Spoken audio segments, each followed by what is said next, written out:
방송에서 제공하는 투자 정보는 투자 판단에 대한 조언입니다. 방송에서 제공하는 주식의 가치, 가격 상승 및 가격 하락에 대해서는 방송사에서 보장하지 않습니다.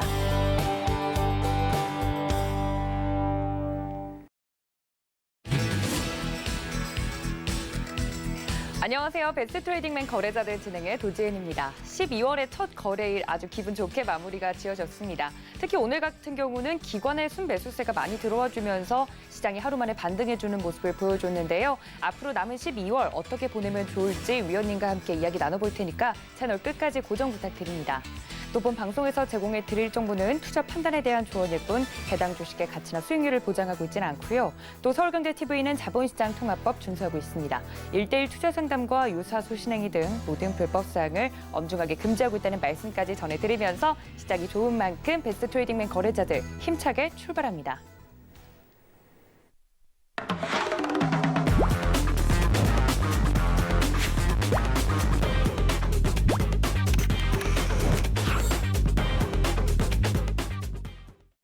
네, 저희 배트맨의 돌부처시죠. 이지환 전문가님 모십니다. 위원님 어서 오세요. 안녕하세요. 네, 12월의 첫 거래일을 저희 위원님과 함께 이야기를 나눠보게 돼서 너무 영광입니다. 근데 오늘 시장이 다행히 좋았어요. MSCI 리밸런싱 이야기도 나왔고 하면서 시장이 좀 반등을 해줬는데 기관이 좀 많이 들어왔거든요. 오늘 시장 왜 반등했을까요? 네, 가장 큰 이유는 아무래도 어제 동시효과의 MSCI 리밸런싱 물량이 대규모로 처리가 되었고 거기서 지수가 좀 출렁거렸기 때문에 거기에 따른 이제 반발 매수가 좀 유입이 되었다. 기간의 프로그램 매수를 필두로 해서 좀 매수가 유입되는 모습을 좀 보였고 결국 이제 지수가 어제 하락폭을 만회하는 이제 제자리에 찾아왔다. 이런 의미로 좀 받아들이면 될 것 같고요. 네. 다만 시장에 대한 충격이 만약에 예를 들어서 고점에서 좀 강하게 나올 때는 오늘도 하락이 이어지면서 조금 하락폭이 나올 수 있는데 그렇지 않았다라는 부분은 시장이 여전히 좀 강하다. 다만 어제 개인들이 굉장히 큰 폭의 매수를 했기 때문에 아마도 이 부분 때문에 시장은 고점권에서 단기 조정을 조금 받을 수 있다. 하지만 시장은 강하다. 이렇게 인식을 하시면 될 것 같습니다. 네, 알겠습니다. MSCI 리밸런싱 반발 매수에 시장이 상승했다. 이렇게 이야기를 정리를 해주셨는데요. 이렇게 MSCI 리밸런싱 반발 매수가 들어왔기 때문에 코스피 200이나 코스닥 150 지수 정기 편입 예정 종목과 관련해서 이런 투자 전략을 좀 앞으로 고려해보는 건 어떨까라는 궁금증도 드는데 좀 유효할까요, 위원님? 이런 걸 노려서 들어가는 건? 저는 유효하지 않다고 얘기하고 싶습니다. 왜냐하면 네. 사실 이 부분을 최근에 한 달 정도부터 굉장히 다양한 전략들이 언론에 많이 노출이 되었습니다. 뭐 예를 들어서 MSCI 지수 편입이 발표되는 보름 전 15일 정도에 매수를 해서 MSCI 리밸런싱이 나오는 날 매도하는 전략 등등 혹은 동시효과에 매수를 해서 그 다음날 매도하는 전략 등등 여러 가지 전략이 나오는데 결론적으로 말씀드리면 그때그때 다르다. 그렇기 때문에 일관된 전략으로 접근하기 어렵다. 이렇게 좀 말씀을 드리겠고요. 다만 이 부분에서 우리가 좀 중요하게 생각해야 될 부분은 이 종목 자체에 대한 매수 매도는 이미 예고가 되어 있기 때문에 특별할 게 없습니다. 다만 이 MSCI 리밸런싱에 따르는 패시브 자금들이 들어올 때 액티브 자금들이 어느 쪽으로 따라 움직이는지에 대한 어떻게 보면 외국인의 전체적인 시장에 대한 패를 볼 수 있는 기회가 된다라는 점으로 오히려 활용을 하시면 오늘이나 내일 당장보다는 이후에 흐름을 좀 중장기적인 흐름을 좀 짚어볼 수 있다라는 점에서 사실 어제와 오늘은 충분히 관전 포인트가 있다 이렇게 좀 말씀을 드리겠고 네. 만약에 어제 오늘 외국인 수급을 면밀히 관찰하신 분이라면 제가 생각할 때는 아마도 내년 1분기까지는 상당히 좋은 흐름의 시장을 좀 지켜볼 수 있다 이렇게 말씀을 드리겠습니다. 알겠습니다. 지수 편입 투자 전략에 대해서는 유효하지 않다라고 이야기를 해드리면서 어제 오늘 시장 보면서 관전 포인트 어떻게 짚어봐야 될지 말씀을 드렸으니까 이전까지 모두 참고 부탁드리고요. 저희 베스트 트레이딩맨 공식 노란색 오픈 채팅방 열려 있습니다. 서울경제TV 배트맨 검색을 정확하게 하시고 들어오시면 되고요. 하단에 나가고 있는 QR코드 보이시죠? 이쪽을 카메라 어플로만 비추셔도 바로 입장이 가능하니까 들어오시면 장중에도 좀 더 다양한 이야기 나눠보실 수 있다는 점 다시 한번 강조드리도록 하겠습니다. 자, 이렇게 오늘 시장에 대해서 이야기를 나눠봤으면요. 투데이 이슈도 함께 확인해봐야겠죠? 오늘의 이슈 함께 만나보시죠. 네, 오늘도 두 개의 이슈를 꼽아봤습니다. 아시아나에 관련된 이슈가 오늘 나왔었죠. 대한항공 아시아나 인수에 날개를 다는지 이유를 정확하게 들어보도록 하고요. 두 번째는 12월에 엔터주 한번 들어가 볼까라는 이슈로 준비를 해봤습니다. 네, 첫 번째 이슈는 바로 아시아나 관련된 이슈인데요. 계속해서 이 아시아나의 주인, 아시아나가 어떻게 처분이 될지 많은 분들 궁금하셨을 것 같습니다. 오늘 나온 기사를 보면요. 아시아나항공 인수를 위해서 한진칼의 유상증자에 반발해서 이게 가처분 신청을 했지만 법원이 받아들여지지 않았다라고 이야기가 나오면서요. 한진칼의 5천억 규모 제3자 배정 유상증자가 예정대로 진행될 것으로 보인다는 이야기가 나왔습니다. 이 아시아나 앞으로 어떤 하늘길을 날게 될지 많은 분들 궁금해하실 것 같습니다. 심지어 아시아나 지금 신규 매수해도 되나요? 이렇게 물어보신 분도 계셨거든요. 이 이슈 어떻게 보세요, 의원님? 네, 먼저 이제 이 이슈의 본질을 조금 확인해 볼 필요가 있습니다. 지금 현재 이 대한항공의 아시아나항공 인수를 주최하는 가장 주된 주체는 대한항공이 아니라 바로 산업은행입니다. 산업은행에서 지금 주체가 되어서 이 부분을 좀 밀어붙이고 있기 때문에 사실 되지 않을 가능성은 적다, 될 가능성이 높다라고 좀 보셔야 되겠고, 지금 이 일련의 과정들이 왜 일어나는가라는 부분을 좀 보시려면 역시 대한항공의 경영권 승계와 관련된 지분 싸움부터 좀 보셔야 됩니다. 알고 계신 것처럼 지금 현재 대한항공의 조현태 사장과 이전에 조현아 부사장 간의 지분 싸움이 치열하게 펼쳐졌는데요. 그때는 조현태 사장이 간신히 좀 이긴 조청에서 조금 이겨서 상당히 한숨을 좀 돌렸지만 그 이후에 조현아 사장을 주축으로 하는 KCGI 펀드, 사모펀드를 주축으로 해서 3자 연합을 하면서 사실 최근에 오히려 조현태 사장의 지분을 좀 뛰어넘는 지분을 확보를 했습니다. 그래서 이후에 주총에서는 뭔가 크게 변화가 올 수 있다라는 기대감을 이쪽에서는 가지고 있었는데, 이번에 산업은행이 대한항공과 아시아나항공 통합을 추진하면서 이 대한항공의 한진칼의 제3자 배정 유상증자 5천억 플러스 지원금 3천억까지 총 8천억 정도를 지원하게 되는데, 자, 이렇게 되면 어떤 현상이 오냐면 산업은행이 이 한진칼 지분을 10% 이상 보유하게 됩니다. 문제는 이 한진칼 지분 10% 이상을 보유하게 되는 산업은행이 조현태 사장의 백기사로 활용할 가능성이 굉장히 높기 때문에 그동안 나름대로 물밑에서 조현태 사장의 지분을 넘게 확보를 했던 조현아 부사장 측에서는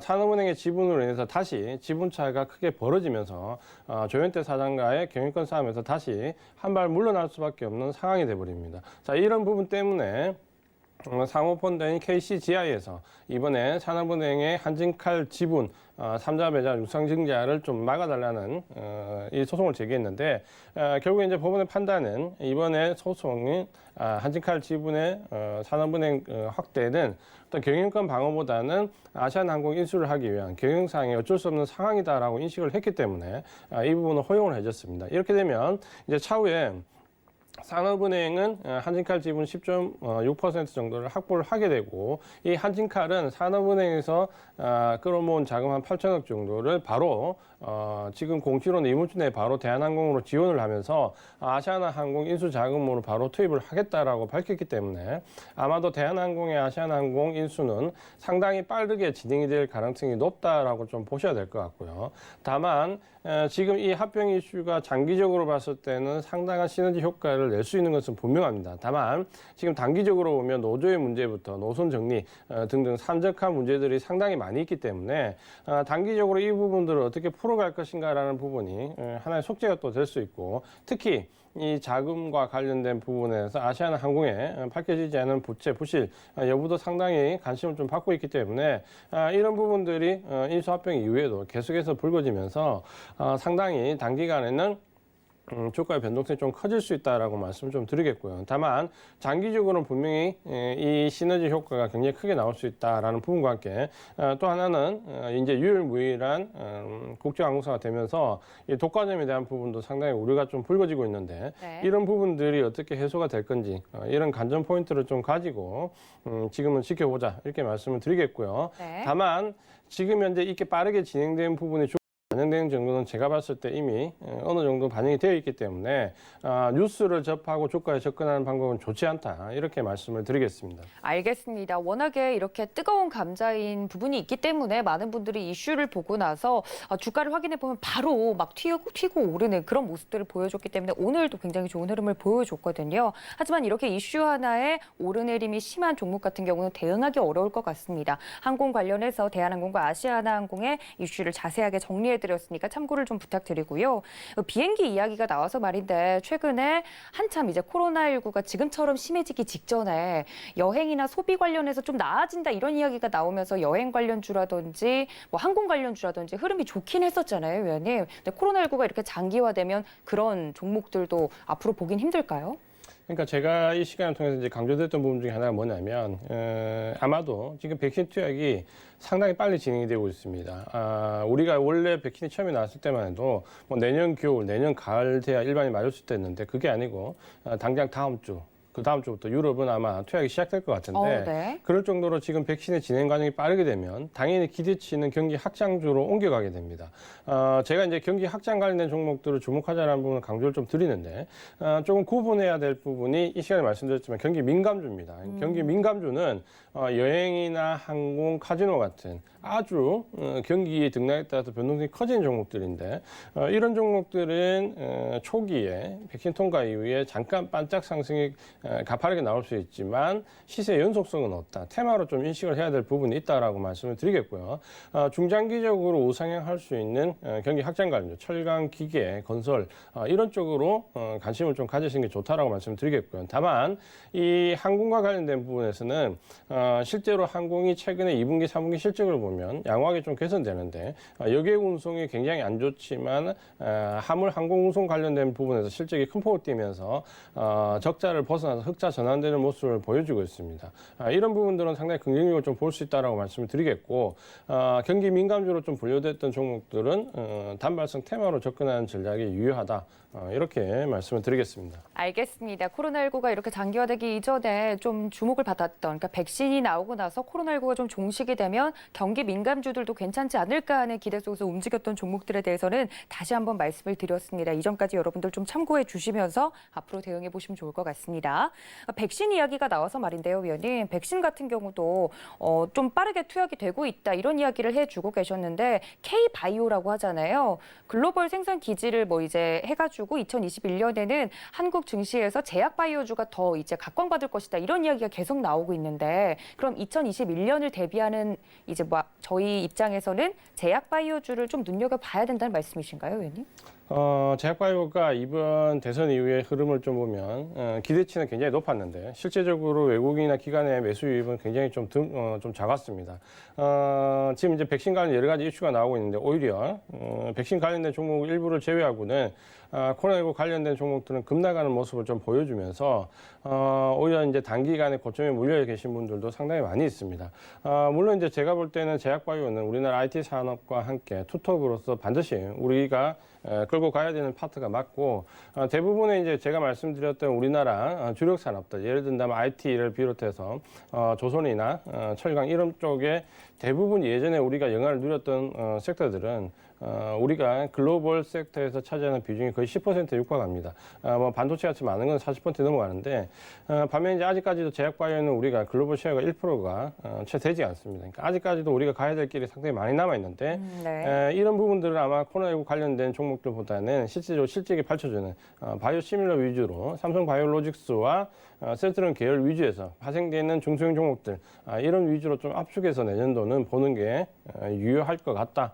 이렇게 말씀을 드리겠습니다. 알겠습니다. K-바이오라고 하죠. 제약 바이오주 관련해서는 그 안에서도 좀 실적이 찍히는 바이오 시밀러 관련된 종목들을 보는 게 좀 좋겠다 이야기를 해주시면서 종목 이름까지 거론을 해주셨습니다. 이전까지 여러분들 참고 부탁드릴게요.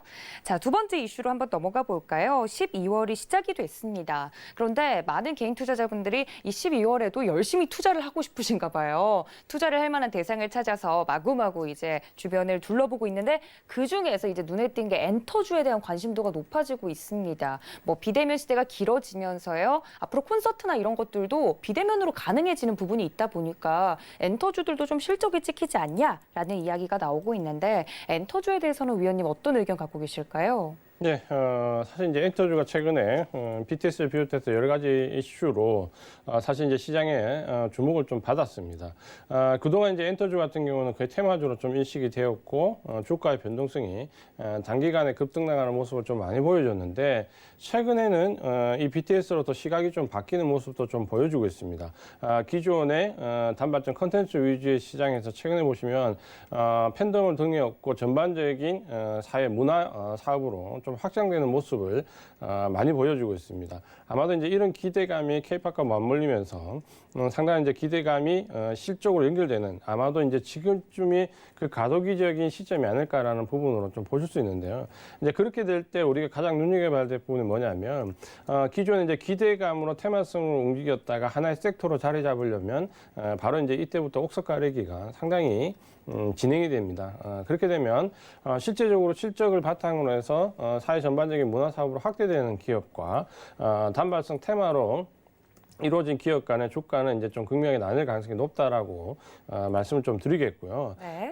최근에 이제 빅히트가 상장되면서 기대감이 높았다가 실망감도 굉장히 높았는데 이런 부분들은 어떻게 보면 아직까지도 우리가 이 엔터 산업에 대해서는 테마성으로 단기로 접근하는 부분이 상당히 많다라고 좀 보여지는 모습이라고 이해를 좀 하면 될 것 같습니다. 다만 최근에 이제 엔터주들의 주가 흐름을 보면 뭐 SM이나 YG도 마찬가지지만 JYP도 마찬가지고. 상당히 이제 조정폭을 좀 많이 겪었습니다. 가장 큰 이유가 엔터 사업들의 기업들의 대부분은 이제 주수입원이 공연이나 컨텐츠 판매 등인데 네. 이런 부분들이 코로나19의 영향을 받으면서 공연 기획 등이 대부분 무산이 되면서 상당히 실적이 저조한 모습을 좀 보였고 대부분의 엔터 관련된 종목들이 올 상반기에 실적이 적자로 전환되는 상당히 저조한 모습을 좀 보였습니다.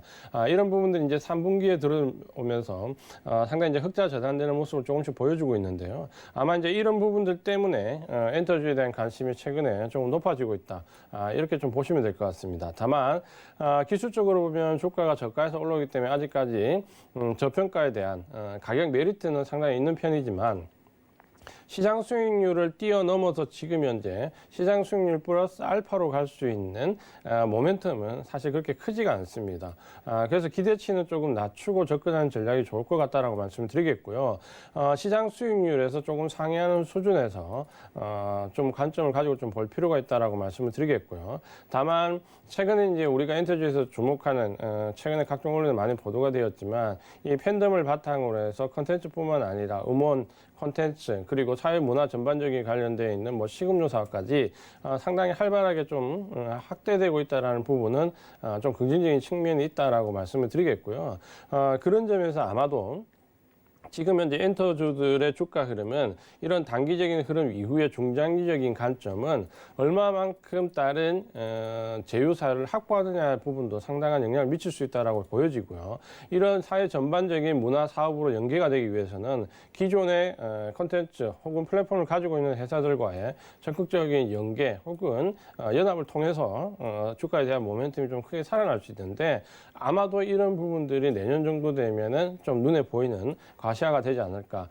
이런 부분들을 보시면서 좀 중장기적인 관점으로 보겠다라고 하시는 분들은 제가 봤을 때 지금 정도의 투자가 좀 가능하다라고 말씀을 드리겠고요. 네. 만약에 단발적인 주가 흐름을 좀 노리신다면 12월 달에 접근하시는 분은 접근하는 방법은 사실 그렇게 좋지 않다. 지난 과거에 엔터주의 흐름을 좀 본다면 보통 연말에 조금 상승 모습을 보였다가 연초가 되면 대부분 급격히 꺾이는 모습을 좀 많이 보여줬는데 그 이유는 4분기 실적이 대부분 고점을 형성하는 경우가 많았기 때문에 아마도 1분기부터 주가는 좀 꺾이는 모습을 많이 보여줬습니다.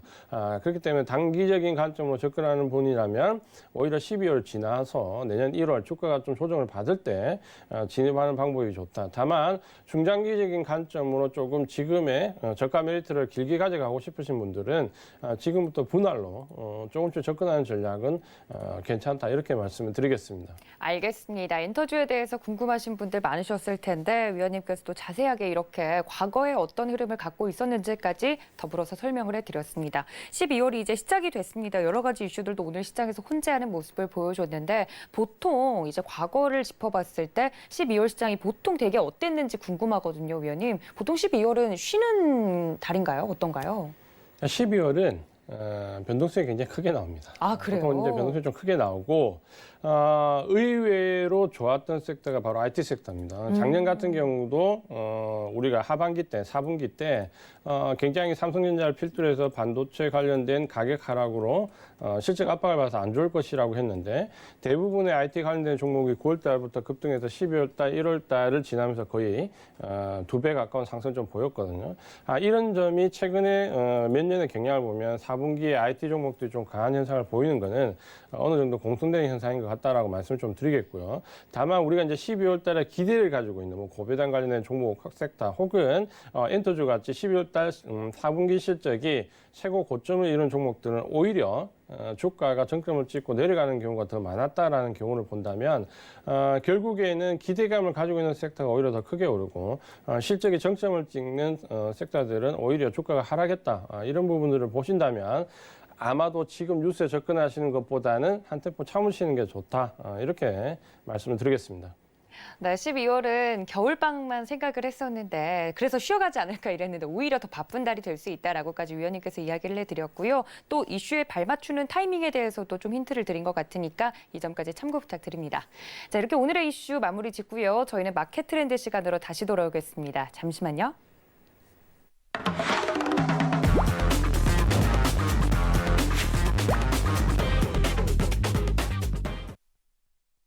자, 그렇다면 본격적으로 종목 이야기를 해보도록 하겠습니다. 오늘 M포탈에서 업종별 시세 이제 순위를 좀 보면 1위가 철강 관련된 종목들이 오늘 강한 상승세를 보여줬고 그 다음이 증권 디스플레이 패널 순인데 그럼 위원님께서 오늘 움직였던 여러 업종 중에 경기 민감주 말고 좀 둔감한 종목들 이야기를 해주신다고요? 네, 좀 전에 말씀드렸던 경기 확장주 관련 섹터를 마침 오늘 또 그 섹터가 가장 크게 올랐기 때문에 그러니까요. 얘기를 안 할 수가 없게 됐습니다. 그 업종이 바로 철강 업종입니다. 알고 계신 것처럼 철강 업종 상당히 오랫동안 화학 업종과 함께 대표적으로 하락폭이 굉장히 컸던 업종인데 최근에 반등을 좀 보여주고 있습니다.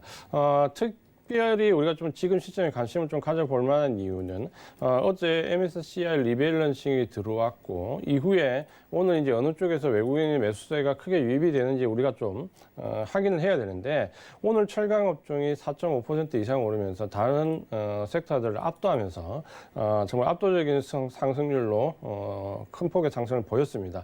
사실 철강 업종이 하루에 섹터 자체가 4% 넘는 급등을 하는 게 상당히 오랜만인데요. 그만큼 이제 지금 어떻게 보면 시장의 주목을 받을 시점이 왔다라고 말씀을 좀 드리겠고요. 철강 업종은 알고 계신 것처럼 기계나 건설, 화학업종과 마찬가지로 경기가 확장될 때 가장 기본적으로 상승하는 섹터 중에 하나라고 보시면 됩니다. 그러니까 경기 확장 관련된 종목으로 분류가 좀 되고 있는데요.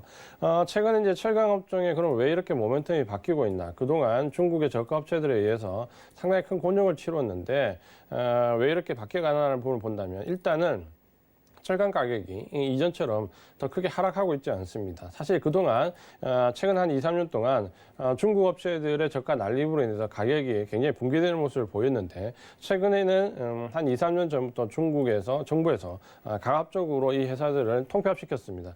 가격 질서를 유지하기 위해서 상당한 노력을 기울였는데 그러면서 최근에는 이제 저가 반덤핑 상품들이 좀 줄어들었고 가격이 조금은 안정화되는 모습을 보여주고 있습니다. 여기에 최근에 잘 알고 계시겠지만 코로나19 이후에 가장 주목받는 섹터 경기 확장주가 바로 운송 장비 업종입니다. 자동차와 조선 업종이 최근에 큰 폭의 상승을 했고 실적이 굉장히 좋아지고 있다라는 부분이 부각이 되고 있는데 철강 업종은 알고 계신 것처럼 이 전방산업, 자동차와 조선에 상당한 기대치를 가지고 있습니다. 이제 이런 부분들이 철강 업종까지 조금 반영이 되고 있다. 이렇게 좀 보시면 될 것 같고요.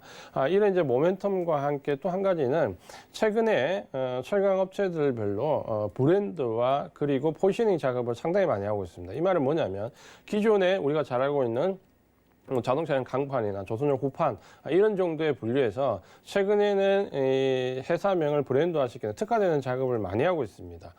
그중에서 우리가 관심 한번 가져볼 만한 부분이 최근에 말씀을 많이 드렸던 현대제철인데요. 현대제철 같은 경우는 자동차 관련된 프레임으로 전문화를 시키려고 하고 있고 브랜드화 시키려고 상당히 노력을 기울이고 있습니다. 여기에 최근에 친환경 관련된 차, 스마트카, 전기차 관련돼 있는 프레임을 어떻게 경영할 것인가라는 부분이 상당히 이슈화 되고 있는데 현대차와 더불어서 지금 현재 이 현대제철이 이 스마트카 프레임의 경량화 작업에 상당한 공을 들이고 있고 아마도 가시적인 부분이 내년부터 좀 나올 것 같습니다. 아마 이 부분이 또 주가를 한번 레벨업 시킬 수 있는 모멘텀으로 작용할 수 있는 최근에 철강업체들이 특화, 중국 업체와의 차별화를 통한 특화를 이루기 위한 노력을 상당히 많이 기울이고 있다. 그 부분이 바닥 탈출할 수 있는 하나의 중요한 모멘텀이 되고 있다. 이렇게 좀 말씀드리겠고요. 네. 또 한 가지는 우리가 이제 기술적으로 좀 본다면 사실 이번에 코로나19 이후에 대부분의 섹터들이 급락을 했지만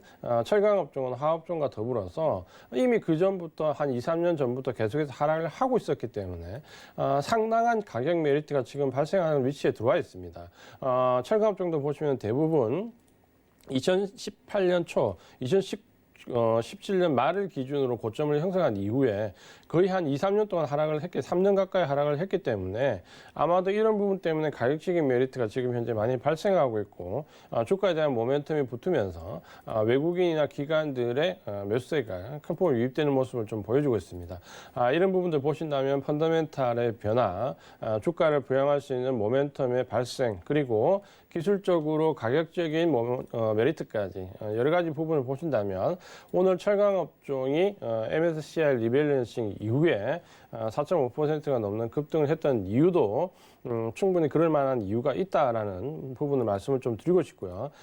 그런 점에서 아마 단기적으로 지금 주가가 좀 꽤 급등을 했지만 여전히 장기적인 관점에서 좀 보신다면 주가의 상승 여력이 상당히 남아있고 저평가 메리트가 있다는 점에서 경기 확장 관련된 종목 쪽으로 우리 시청자분들께서도 좀 충분히 관심을 한번 가져보자 이렇게 말씀을 드리겠습니다. 알겠습니다. 경기 확장주에 대한 힌트를 좀 드렸습니다. 여러 종목군들이 오늘 움직였지만 확실히 철강 관련된 종목들이 업종 상위를 차지할 수 있을 정도로 오늘 흐름이 굉장히 좋았는데요. 경기 확장주 이야기가 나와서 말인데요, 위원님. 많은 분들이 물어보셨잖아요. 11월장에서도 그랬고 성장주냐, 확장주냐 둘 중에 하나를 꼭 골라야 된다면 어떤 종목이 좋을지 많이들 물어보시더라고요. 물론 비슷한 점도 있겠지만 다른 점도 있잖아요. 그러니까 이제 제 결론적으로 그 부분에 대해서 말씀드린다면 네. 두 가지 다 가져가는 게 가장 좋다라고 말씀드리고 싶고 둘 다 있는 종목이네. 다만 이제 비중을 좀 보시면 됩니다. 뭐냐면 지금 현재 이제 아마도 어제도 미국 시장을 보시면 IT 성장주들이 큰 폭으로 뛰어오릅니다. 그러니까 우리 시장도 오늘 삼성전자를 필두해서 삼성전기나 IT 종목들이 굉장히 큰 폭으로 뛰어오르는데 이렇게 보신다면 경기 확장 쪽으로 가더라도 이 IT 성장주는 시장 수익률 플러스 알파를 계속 유지할 가능성이 굉장히 높습니다. 왜냐하면 지금 현재 유동성 장이라고 펼쳐지는 이 장에서 유동성 자금이 결국 실적이 받쳐주는 섹터를 찾으면 결국 IT 성장주는 일부를 계속 가져갈 수밖에 없습니다. 그런 점에서 IT 성장주 비중은 계좌에서 적어도 한 절반 이상을 표토를 좀 유지할 필요가 있다고 말씀드리겠고요. 반면 이 경기 확장주 쪽은 이제 시작이라는 관점으로 좀 보셔도 됩니다. 제가 봤을 때는 이미 1차 상승은 했지만 다른 섹터에 비하면 아직도 위치가 상당히 낮은 편에 있고 이 1차 상승 이후에 지금 조정받는 구간인데 이 조정 이후에 아마도 다음 주 유럽에서 백신이 공급이 되었다 혹은 투약이 시작되었다라는 뉴스가 나오면 제가 볼 때 경기 확장주들은 아마도 큰 폭의 상승을 할 가능성이 상당히 높습니다. 그런 부분들은 지금 미국 주식을 보면 상당히 전조증상이 많이 나오고 있습니다. 뭐냐면 운송장비업종 제너럴 모터스를 비롯해서 경기 확장 관련된 종목들이 지난 대선 이후에 큰 폭으로 상승을 했고 이후에 조정을 받는데 전형적인 거래량이 줄면서 아주 약한 가격 조정을 받고 있기 때문에 추가 상승에 대한 부분이 눈에 많이 보입니다. 이 부분은 아마도 이제 백신이 나온 시점을 기점으로 해서 추가 상승이 강하게 나올 수 있다라는 관점으로 볼 수 있는데 그렇게 보신다면 우리 시장도 역시 마찬가지로 이 경기 확장주들이 지금 상당히 준비를 많이 하고 있다라고 보여집니다. 그렇게 보신다면 IT 성장주와 경기 확장주 아마 이 말은 제가 8월, 9월, 10월 조정받을 때도 계속 드렸던 말씀인데 네. 이 두 가지 섹터를 다 가지고 가신다면은 그야말로 이제 금상첨화가 된다. 이렇게 말씀을 드리겠습니다. 알겠습니다. 꼭 택 잃을 필요는 없다라고 이야기를 해주시면서요. 그렇다면 자연스럽게 내일장 움직일 업종 이야기도 나눠보면 좋을 것 같습니다. 성장주와 실적주 둘 다 같이 가지고 가는 종목이면 가장 좋긴 한데 내일장에서 또 눈여겨볼 업종이 있다면 역시나 실적이 찍히는 성장주겠죠, 위원님? 네, 오늘은 사실 이제 그동안 강조를 드렸던 IT 성장률은 어떻게 보면 지금 가격이 너무 많이 올랐습니다. 저희 기존에 말씀드렸던 삼성전자나 삼성전기, 삼성 SDI를 비롯해서 LG화 여러 가지 종목들이 지금 너무 많이 뛰었기 때문에 이 종목을 지금까지 매수하지 못하신 분들이 새로 접근하기는 상당히 어렵습니다. 왜냐하면 삼성전자를 보시면 이제 오늘 가격이 67,000원대 거의 7만 원에 붙어 있는데 4, 5만 원에도 사지 못하셨던 분들이 7만 원에 산다 굉장히 어렵습니다. 그렇다면 이제 그 대안을 좀 본다면 오늘 말씀드리고 싶은 종목은 IT 성장주 중에서 그동안 가격이 뛰지 않았던 종목 바로 5G에 대해서 말씀을 좀 드리려고 합니다.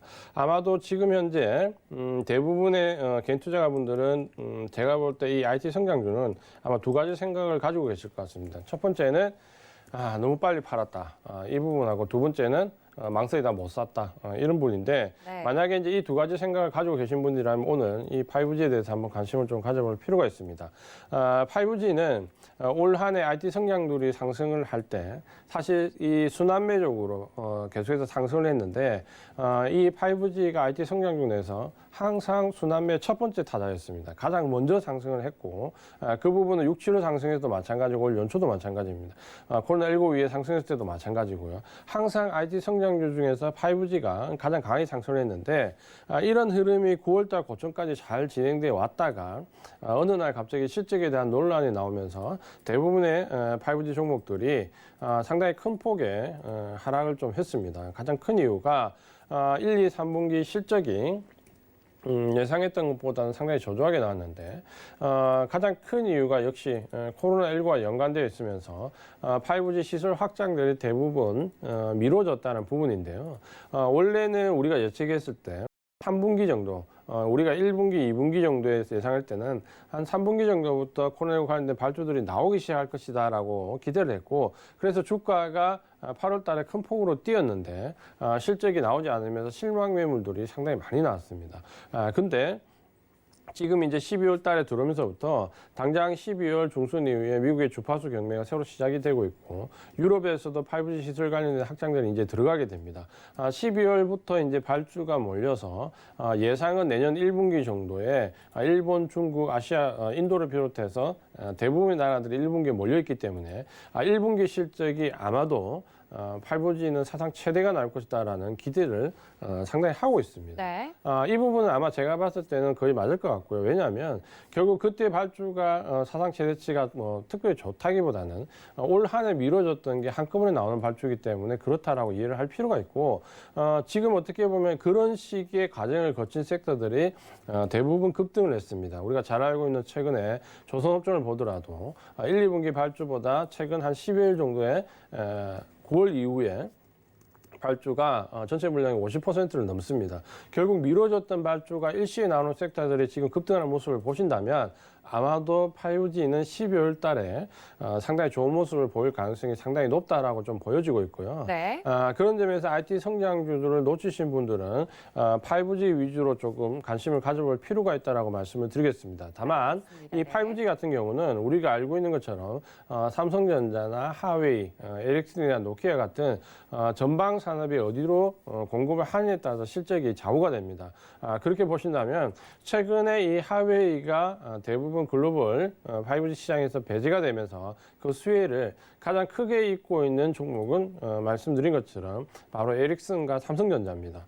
그래서 전방 산업에 공급되는 정도가 에릭슨이냐 삼성전자냐 이 두 가지 회사에 좀 집중적으로 장비를 공급하는 업체들이 실적이 좋을 수밖에 없다. 이런 관점을 보신다면 종목 선정에 있어서 삼성전자와 에릭슨 위주로 부품 장비 업종을 선정하는 게 좋겠다. 이렇게 말씀을 드리겠습니다.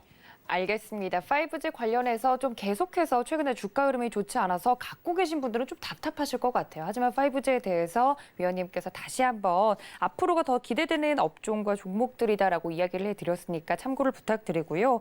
5G 안에서도 여러 가지 종목들이 있지만 역시나 대장주는 KMW겠죠, 위원님? 네, KMW가 어떻게 보면 가장 무난하고 가장 실적이 좋게 나올 걸로 기대가 됩니다.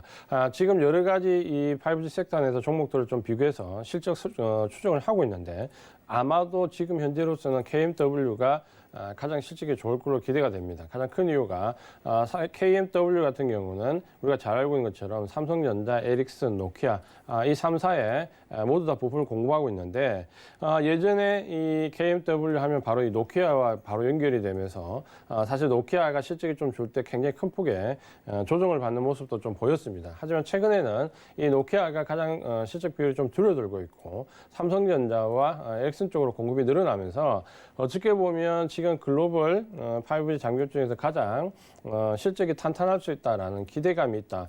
이 부분은 전방 산업에 대한 가장 강했던 회사들에 대해서 골고루 장비를 공급하고 있기 때문에 안정성에 있어서는 다른 5G 업체보다는 조금 뛰어나다라고 말씀 좀 드리겠고요. 다만 지금 현재 제가 이 5G 업종에서 조금 우려스러운 부분은 뭐냐면 5G 업체들이 대부분 지금까지는 동질화되면서 같이 움직이는 모습을 보였기 때문에 실적과 큰 차이 없이 주가 상승률이 비슷하게 나왔습니다. 근데 아마 이번에는 12월과 1월에 수주받는 물량에 따라서 실적이 아마 극과 극으로 갈릴 것 같은데 만약에 물량 배정을 받지 못하는 5G 장비 업체들 같은 경우는 실적이 굉장히 안 좋게 나올 수 있습니다. 그렇게 보신다면 주가가 어떤 종목은 10%, 20% 상승하는데 어떤 종목은 마이너스를 기록하는 현상이 12월부터는 5G 종목 내에서 나올 수 있습니다.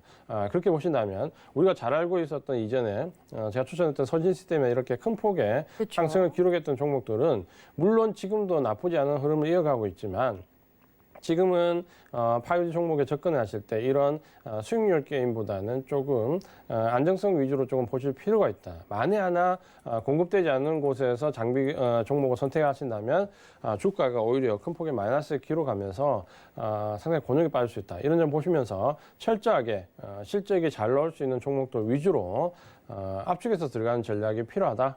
이렇게 말씀을 드리겠습니다. 알겠습니다. 5G라고 해서 다 좋은 종목들은 아니다. 12월이 5G 분기점이 좀 될 수 있다. 좋은 종목과 실적이 찍히지 않는 종목 이렇게 나눠질 수 있으니까 그 점까지 여러분들이 좀 챙겨가 주셨으면 하는 이야기까지 해드렸고요. 또 5G 관련한 그러니까 통신망에 관련돼서 이야기를 나누다 보니까 국내 3사 통신사가 있잖아요. 통신사 주가 흐름도 좀 봐주시면 좋을 것 같은데 아까 스탁에 넘어갈 때 좀 보니까 SK텔레콤도 그렇고 KT도 그렇고 LG유플러스도 그렇고 오늘 같은 색이 아니었어요. 각각의 통신사들도 좀 봐주시면 좋을 것 같거든요. 네, 원래 이제 5G가 만약에 올해 예정대로 장비 확장 공사를 다 끝냈으면 이 5G 장비와 부품 관련된 종목들의 시세는 원래 올해가 가장 좋았습니다. 좋았고 올해 연말부터 내년으로 넘어가는 시기에는 오히려 부품 장비 관련된 종목들보다는 통신사가 상당히 주가 흐름이 좋은 게 원래는 정상적인 흐름입니다. 근데 지금 현재 5G 관련된 시설 확장이 대부분 올해 말 내년으로 연기됐기 때문에 통신주의 흐름은 그 이후에 가능하기 때문에 아마도 내년 초에 모멘텀이 나올 수 있는 부분이 내년 하반기 이후로 미뤄졌다. 저도 이 부분은 올 초에 예상할 때마다 5G가 거의 올 4분기면 기본적인 확장이 끝날 줄 알았습니다. 근데 이 부분들이 코로나19라는 영향 때문에 미뤄졌기 때문에 아마도 통신주들도 좀 기다려야 됩니다. 그런 점에서 지금 예전에 제가 SK텔레콤이 이후에 5G 장비주 이후에 아마 각광을 받을 수 있다는 부분을 강조를 드렸는데 그 부분이 적어도 5G 주기를 본다면 1년 정도는 딜레이 됐기 때문에 굳이 지금 현재 급하게 매수할 필요는 없다. 이렇게 좀 말씀을 드리겠고요. 다만 이 통신과 관련된 부분들은 지금 오늘 어제 이제 미국의 주가 흐름을 보면 애플이 상당히 큰 폭의 상승을 했습니다. 가장 큰 이유가 5G 폰 공급이 늘어난다는 부분인데 이 부분은 12월 주파수 경매를 어느 정도 기점으로 해서 이제 본격적으로 5G 시대가 열린다라는 부분이고 그렇게 된다면 통신주는 언제든지 거기에 대한 호강을 좀 받을 수 있다. 중장기적으로 관심을 가져볼 만합니다. 다만 이제 최근에 제가 조금 아쉬운 부분은 최근에 이제 기업들이 굉장히 많은 기업 분할을 굉장히 많이 합니다. 네, 물적 분할 이슈가 있죠. 네, 물적 분할, 인적 분할 굉장히 많이 하는데 어느새부터 이 물적 분할과 인적 분할이 하나의 유행이 되면서 상당히 우리 개인 주주분들을 피곤하게 만들고 있습니다. 근데 안타깝게도 이 SK텔레콤도 상당히 좋은 자회사가 물적 분할로 인적 분할이 예상이 되고 있기 때문에 어떻게 보면 돌발 변수가 하나 나왔다라고 좀 보여지고 있고요. 그런 점에서 이런 부분에 대한 접근은 조금은 예전보다는 조금 더 한 번 더 필터링하고 접근할 필요가 있다는 말씀을 좀 드리겠고요. 아마 왜 이렇게 기업들이 최근에 물적 분할, 인적 분할 많이 하나 궁금하실 건데 최근 한 10년 전부터 굉장히 유행입니다. 미국 기업들을 중심으로 해서 물적 분할, 인적 분할에 대한 이슈가 굉장히 많이 나오고 있는데 이 부분은 제가 솔경제TV와 같이 제작하는 유튜브에서 한번 집중적으로 다뤄드리도록 하겠습니다. 알겠습니다. SK텔레콤 같은 경우는 위원님께서 말씀을 해주셨던 것처럼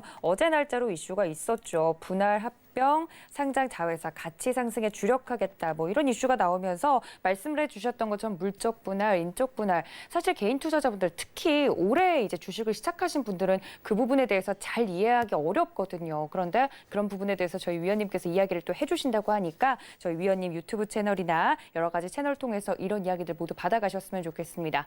그리고 노란색 오픈 채팅방 활짝 열어두고 여러분 기다리고 있는데요. 서울경제TV 배트맨 검색을 정확하게 하시고 들어오시면 되고요. 혹은 아래 나가고 있는 이 QR코드 보이시죠? 카메라 어플로만 비추셔도 지금 바로 입장이 가능하니까 들어오셔서 좀 더 추가적인 내용들 받아가시길 바랍니다.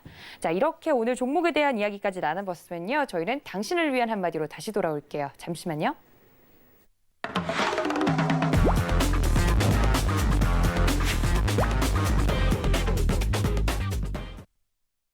12월에는 조금 편안하게 보낼 수 있을까라고 생각을 했는데 오히려 변동성이 커질 수 있는 시기다라고까지 이야기를 해주셨습니다. 그럼 개인 투자자분들이 어떤 마음가짐을 가지고 좀 12월을 나는 게 좋을지 궁금한데요. 위원님, 바로 당신을 위한 한마디 들어볼까요? 예, 아마 이 방송을 보시는 시청자분들께서 저를 생각하시면 항상 먼저 떠올리시는 부분이 뭐를 하지 마라, 안 하는 게 좋다, 자제하시라 이런 부분에 대한 얘기를 제가 굉장히 많이 드렸던 것 같습니다. 그렇죠. 사지 마라. 네, 그렇죠.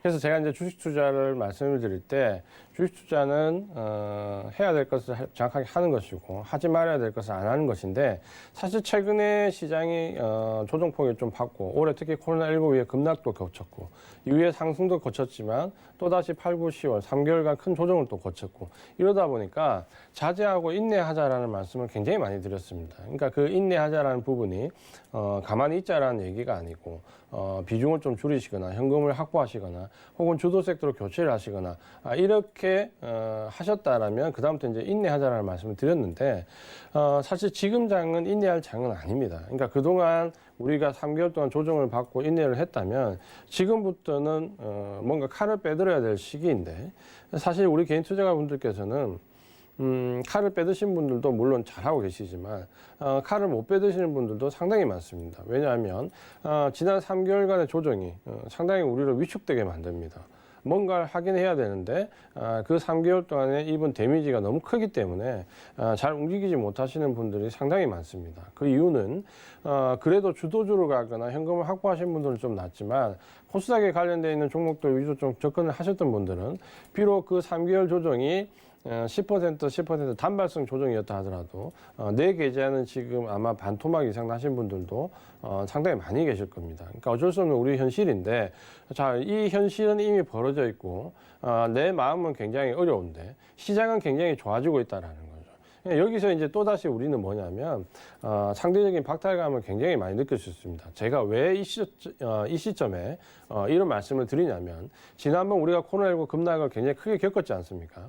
그걸 겪고 3월달 저점을 찍고 4월, 5월, 6월 상승을 할 때 어떻게 보면 동참하지 못하시는 분들이 상당히 많았습니다. 왜냐하면 코로나19 급락 때 너무 입은 피해가 크시기 때문에 이후의 상승에 대한 의구심을 갖게 되고 여기서 꺾이지 않을까, 코로나19가 쉽게 무너지지 않을 건데 라는 걱정 혹은 내 계좌가 너무 쪼그라들었기 때문에 대한 걱정 이러다 보면 상승장에서 계속해서 동참하지 못하고 결국 지금 이제 지수가 1,400대에서 2,600대까지 올라오는데도 아쉽게도 동참하지 못하신 분들이 꽤 있습니다. 자, 이런 부분들이 왜 우리가 나올까요? 그러니까 어떻게 보면 우리가 이제 심리적인 부분에서 좀 찾아볼 수 있는데요. 내가 이제 위축되어 있기 때문에 사람이 보통 이제 위축되게 되면 어떤 현상이 오냐면 뭔가 이전보다 더 나은 상황으로 가기 위한 걸 계속 찾게 됩니다. 이게 이제 어쩔 수 없는 우리의 인간적인 심리인데 내가 이쪽에서 실패를 했다 그러면 이 실패를 만회할 수 있는 뭔가 새로운 방법을 찾기 전까지 움직이지 못한다는 거죠. 근데 그렇게 돼버리면 하락장에서의 손실을 상승장에서 만회할 수 있는 기회까지 놓쳐버리는 결과가 상당히 많이 있습니다. 바로 지금이 제가 볼 때는 그런 시기가 아닐까. 8, 9, 10월에 조정으로 너무 크게 물러나신다면 지금 현재 이미 상승이 미국 대선 이후에 시작되었는데 계속해서 어떤 현상이 오냐면 계속해서 고점이 어딜까라는 부분을 걱정을 하게 됩니다. 직전 고점, 역사적 고점, 혹은 기술적 분석에 의한 고점, 여러 가지 부분에 대한 걱정을 하게 되면서 매수를 주식을 사야 되지 못하고 언제쯤 주식이 꺾일까라는 걱정만 먼저 하게 된다는 거죠. 근데 저도 사실 예전에 이런 경험이 굉장히 많았습니다. 뭐냐면 계속해서 반복적으로 오랫동안 실패를 하게 되면 이 방법보다 더 좋은 방법, 더 좋은 방법, 더 좋은 방법을 찾기 위해서 노력하는 것까지는 좋은데 그러면서 심리는 위축되면서 계속해서 이 방법론의 굴레에서 벗어나지 못한다는 거죠. 아마 이런 부분은 주식 투자뿐만이 아닌 것 같은데요. 제가 그래서 제 휴대폰에 저장되어 있는 글 중에 하나가 뭐가 있냐면 이런 말이 있습니다. 완벽한 것보다는 일단 하는 게 낫다. 이게 어디에 나와 있냐면 페이스북 회사에 가면 벽마다 써 있습니다. 완벽한 것보다는 일단 해라. 움직여라. 이렇게 나왔는데 아마도 지금 필요한 우리 개인 투자자분한테 필요한 마인드가 그런 부분이 아닐까. 지금은 이전의 실패를 바탕으로 뭔가 위축되기보다는 일단 움직여야 될 때입니다. 제가 항상 인내하고 참으시라는 말씀을 드리다가 어느 날 갑자기 이렇게 말하면 좀 적응이 안 되실 분도 계실 건데 네. 지금은 움직여야 됩니다. 가만히 있으시면 안 됩니다. 지금 현재 이런 유동성 장세가 우리가 주식 인생에서 몇 번 오겠습니까? 뭘 사도 올라갈 수 있는, 물론 코스닥에 뭐 안 좋은 종목 사면 올라가지 못하겠지만 대형주에서 뭘 사도 올라갈 수 있는 이런 장에서 조금만 노력을 기울이고 조금만 좀 가감해지시면 충분히 이전 손실을 만회하고 수익을 낼 수 있는 장이 바로 지금 같은 장입니다. 이 장에서 우리가 생각해야 될 부분은 뭔가 특별하고 남들이 모르는 그런 비법 같은 종목에서 상승이 나오는 게 아니라 누구나 다 알고 있고 누구나 다 접근할 수 있는 누구나 알만한 대형주에서 상승이 훨씬 더 크게 나온다는 거죠. 그러니까 이런 부분들을 보신다면 지금은 뭔가 코스닥에서 보물을 찾아내야 될 시기가 아니라 코스피 시장에서 누구나 알만하지만 외국인들이 많이 사고 있는 종목에 그냥 나도 동참하면 됩니다. 그게 가장 필요한 시점이고 눈에 보이는 코스닥에서 조그만 눈에 보이지 않는 그 진주 같은 종목이 있을지 몰라도 그 종목이 지금 현재 10% 20% 상승하는 것보다 삼성전자나 삼성전기, 삼성SDI, LG화 누구나 알고 있는 이 종목이 훨씬 더 1주, 2주, 10%씩 금방 쉽게 상승할 수 있습니다. 그런 부분들을 좀 보신다면 지금은 뭔가를 종목을 발굴하기 위해서 시간을 투자하거나 노력하시기보다는 눈에 보이는 외국인들이 쉽게 접근하는 그런 종목을 그냥 과감하게 동참하는 전략이 필요합니다. 또 한 가지 팁을 드리자면 지금 내가 많이 물려있는 종목, 그 종목들이 본전되기까지 물론 지금 유동성장이 좋으니까 좀 참으면 내년 1분기, 2분기 지나면 본전에 갈 수 있겠죠. 근데 만약 지금 그 종목들을 시장의 주도 섹터라고 생각되는 종목으로 교체를 하시면 본전을 찾는 게 아니라 내년 1분기, 2분기에 가면 남보다는 아니더라도 그래도 10%, 20% 수익권에서 웃을 수 있습니다. 그럼 여기서 내가 본전을 찾기 위해서 물려있는 종목을 가지고 내년, 내후년까지 가야 될 거냐?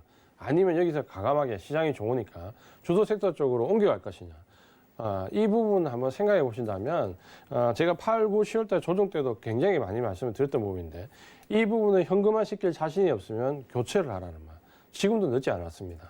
지금도 교체를 하시면 적어도 내년 1분기 좀 많이 물려 있으시다면 내년 2분기 정도에는 충분히 수익권으로 전환하실 수 있습니다. 그러니까 이런 부분들 보시면서 지금 많이 손실에 조정 이후에 위축되고 남들이 다 올라가는데 내 종목은 안 올라가면서 상대적 박탈감을 느끼고 계신 분들이라면 지금 시점에서 좀 과감하게 결단을 한번 해보자. 이 시점에서 주도주를 한번 옮겨 타보자. 이 시점에서 코스닥 종목이 아니라 누구나 알고 있는 코스피 대형주에 한번 내 자금을 한번 투입해보자. 이런 부분을 강조를 좀 드리고 싶습니다. 오늘은 시점이 굉장히 미묘한 시점이기 때문에 조금은 과감하게 움직여보자라는 취지로 말씀을 드렸습니다.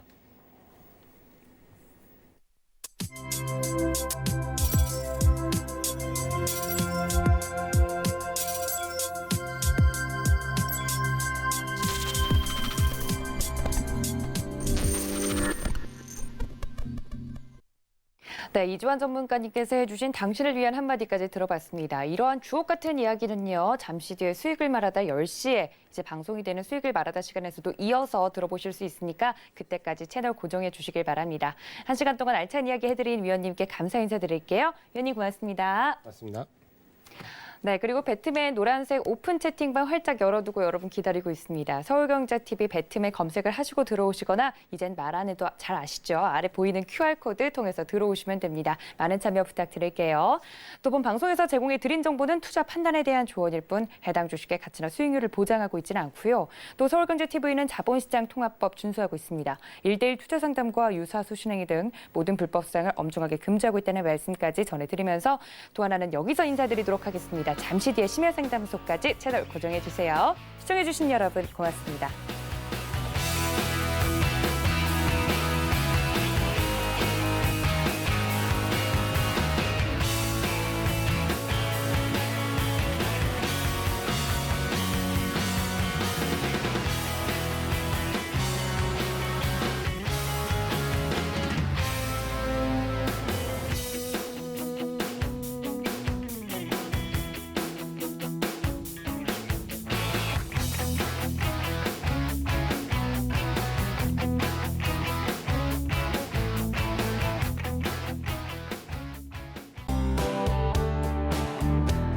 본 방송에서 제공하는 투자 정보는 투자 판단에 대한 조언입니다. 방송에서 제공하는 주식의 가치, 가격 상승 및 가격 하락에 대해서는 방송사에서 보장하지 않습니다.